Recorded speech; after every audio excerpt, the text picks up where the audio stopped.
Hello, ladies and gentlemen. My name is Keon Carey, and I'll be discussing to you all what does it mean to live in oppression. I watched several different videos. In a video called "Let's Talk About Intellectual Disabilities," Loretta basically described her childhood, and basically she stated that she was already born into oppression. She already had all type of odds against her. It was said that her life expectancy won't be long, and that she will not make it to um, to achieve her goals and her dreams. She also stated that people with intellectual disabilities were denied of health care, and that's basically oppression. Like, that's a lack of resources. In the text, Karen and Grafton gave an example how President Trump, in his 2016 election, he stated how undocumented Mexicans would be rapists, they will bring crime into the U.S., and they will also bring drugs. Those comments devalue Mexicans as a whole, and it also painted a negative picture in U.S. U.S. citizens' head of undocumented Mexicans. I also watched a video called "The Blue Eye Essential," in which a lady held an experiment where she had middle class white men and women to act as black people for one day, and in that time frame, they realized how black people were systematically conformed to listen to whatever the white man say. They were basically conformed to follow the white norms of America, and that's a form of oppression because they don't have a say so of their own.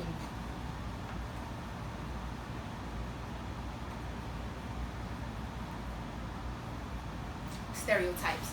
I know that me as a black person, as a black woman, there are many stereotypes placed against me, such as being an angry black woman. I'm labeled as an angry black woman if I want to state my opinion, and if I want to um, tell someone how they have treated me unfairly. And I cannot do that without being labeled as ignorant, loud, and being angry, just for my basic human rights of saying how someone has treated me unfairly. Also, I watched a video called "Being Black in America" by Dylan. He basically said that how black men are stereotyped as only being good athletes. They're not good for anything else, and they have no common sense. Basically, they're painted to be dumb in America by the people who are normal, and that is the white people of America. I also watched a video called "The Three Deadliest Words." It's a girl, and that video basically described how the women in Asia did not value little girls as much as they valued little boys. Actually, they found out that they were pregnant with a little girl immediately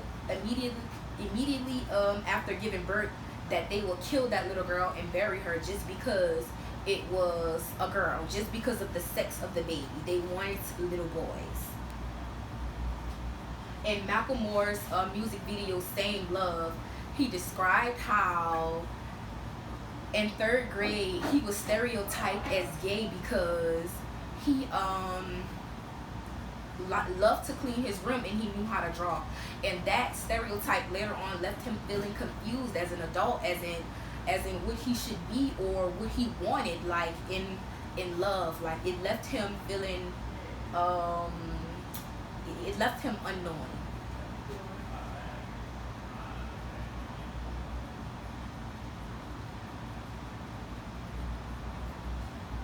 Poverty.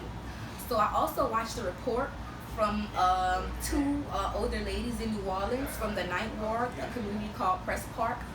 The ladies were named Shannon Rainley and Janice Steamley, and they basically spoke out on their neighborhood and how it was built on a toxic wasteland, and how the government was aware of this but did not inform them, and that later on left lots of health conditions within the residents that later on led to their death. Um, Sicknesses such as cancer.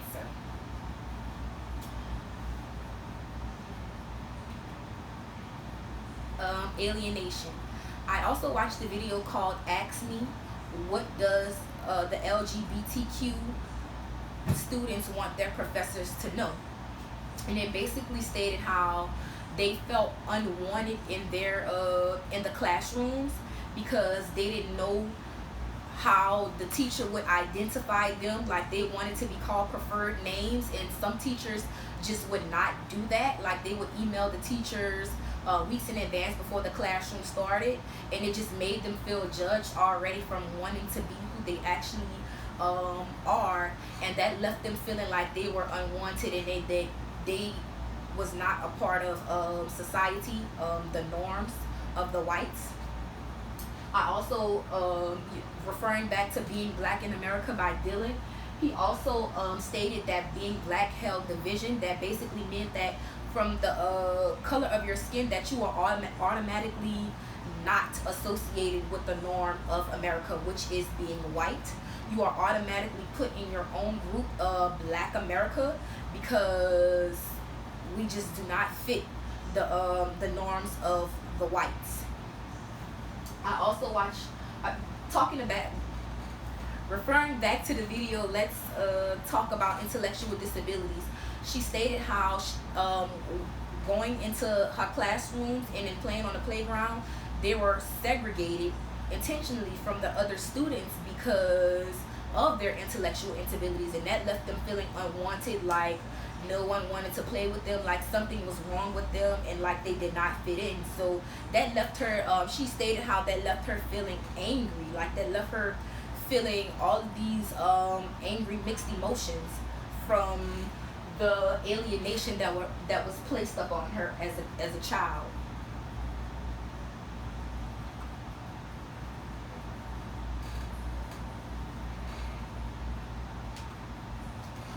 Populations at risk. So again, referring back to the Ask Me, what does the LGBTQ students want their professors to know? So they basically said that when they wake up every morning, they don't know if someone will harm them just based on their sexual orientation. They feel unsafe just by existing, by being them, by wanting what they want. And that is a population that is at risk because lots of transgender women today in 2019 are being killed just for loving what they love and being who they are. So simply existing, they're at risk. Their life is at risk. And referring back to Being Black in America by Dylan, he basically stated how black people can get killed without no justice, and I am saying they can be killed by police. There's a lot of police brutality going on in 2019, and also being killed by each other, and there was no justice being served. He also stated that the law claims to protect black people, but it do not. So black people are at risk from being sentenced to life in prison because even if they are telling the truth, black people can't tell the truth, and also by being killed constantly at a high rate. And also referring back to the video, the 3 deadliest words, it's a girl. It stated how millions of girls are killed, raped, and sex trafficked just because of their gender, just because of their sex, simply just because of being a female. Thank you guys for watching.